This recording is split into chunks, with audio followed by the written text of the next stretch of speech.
We're going to be installing the optical drive and the hot swappable drive.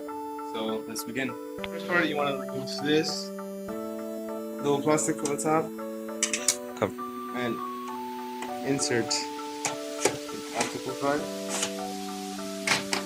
And there you go. So we're going to install the hot swappable bay. So it's pretty much the same. You remove the cover and then you insert it through the hole.